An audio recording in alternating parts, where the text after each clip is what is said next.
And there was a common statement which said, all Muslims are not terrorists, but all terrorists are Muslims.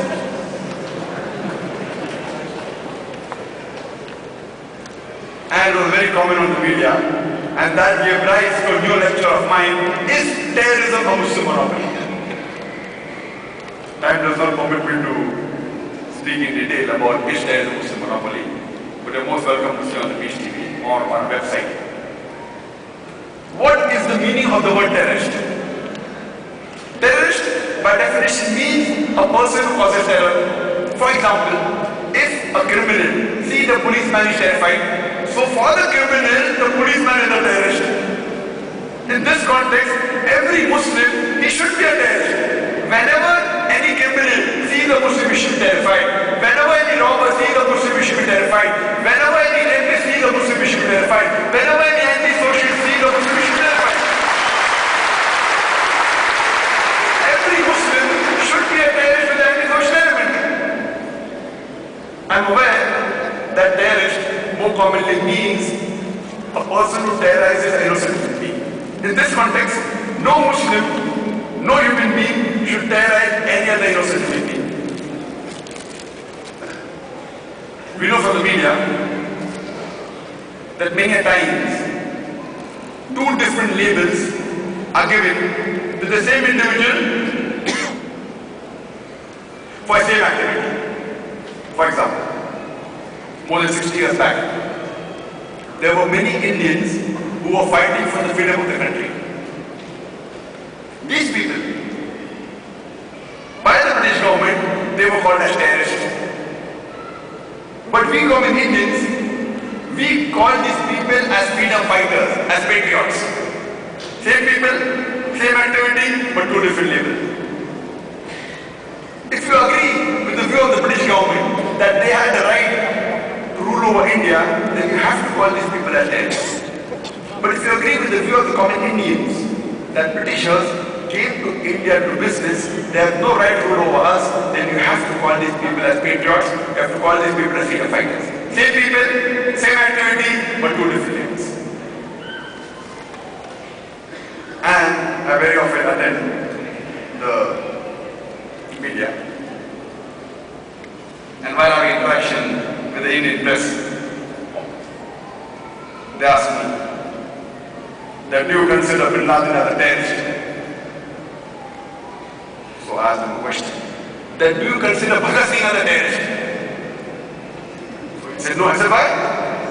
The same Western media, when they call Bhagat Singh as a terrorist, you say no, he's not a terrorist. Why?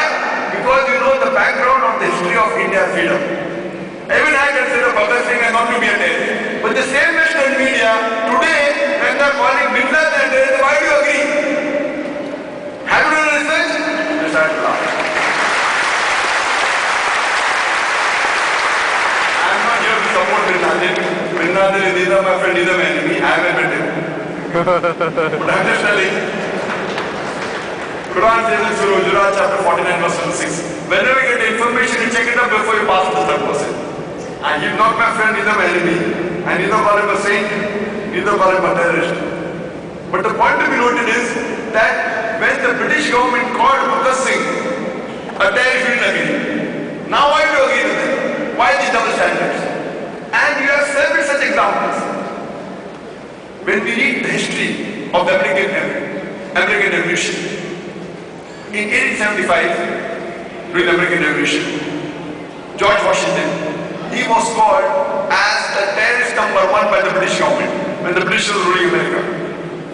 The Britishers called George Washington as terrorist number 1. Later on, when America gets its freedom, George Washington is made the president of USA. Imagine, terrorist number 1 becomes the president of USA.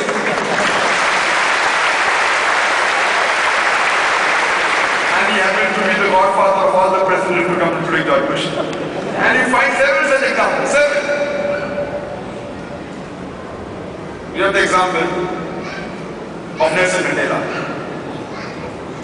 Nelson Mandela, several decades earlier, when South Africa was ruled by the white apartheid government, Nelson Mandela was arrested and and was imprisoned in Robben Island for more than 25 years.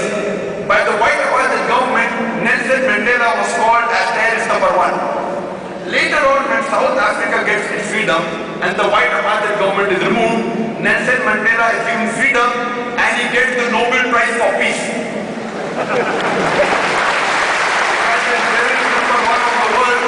The Nobel Prize for Peace. Not that he was bad and he became good. For the same activity for which he was called a terrorist, 30 years later, he gets the Nobel Prize for the same activity. Nobel Prize for Peace.